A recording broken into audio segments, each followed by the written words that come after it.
Okay, so Fibonacci is serious. We know how to work with it and how these series look like.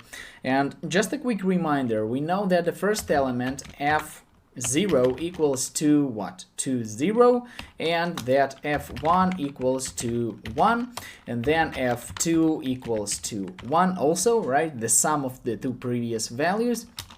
And the same goes for f3, it equals to f2 plus f1, and this we can specify f1 as and f0, which is a total of 1, and this is a total of 2, and so on and so forth. And we know that the formula for f, the nth variable, the nth index in the Fibonacci series will be equal to f of n minus 1 plus f of n minus 2, okay? So that's basically the mathematical explanation behind this series, and we want to write a function, a recursive function, that will be able to receive this n, this index in this series, and return the value at this index.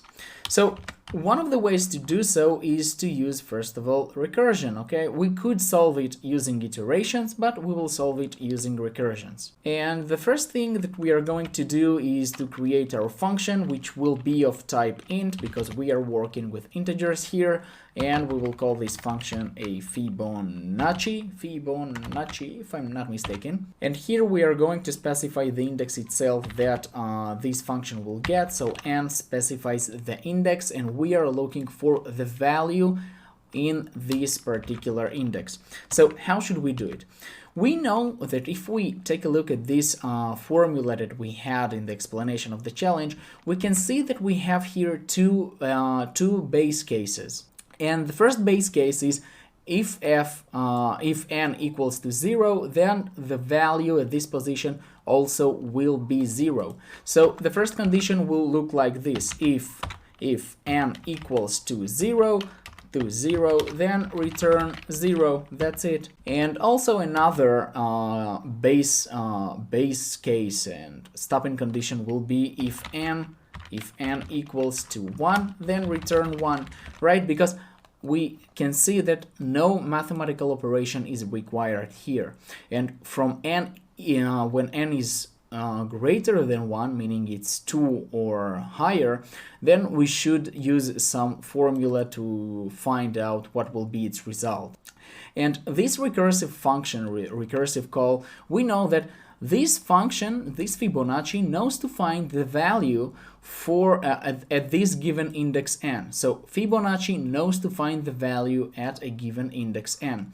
And we know that by looking at this formula, this recursive formula, we can say that this function will return, okay, so Fibonacci for n will return the Fibonacci for n minus 1 plus Fibonacci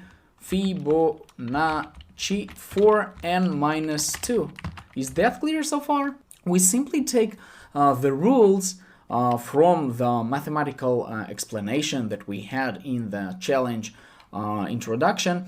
We know that f, the Fibonacci value at index n, equals to the Fibonacci value at index n minus 1 plus the Fibonacci value at index n minus 2. And that's pretty much all that we've written here. So Fibonacci for n equals to Fibonacci of n minus 1 plus Fibonacci of n minus 2. That's it. And each of these recursive calls is going to call this function for n minus 1 and n minus 2, and it's going to be kind of a tree that will return value on every branch until it reaches out some stopping condition where n equals to 0 or n equals to 1.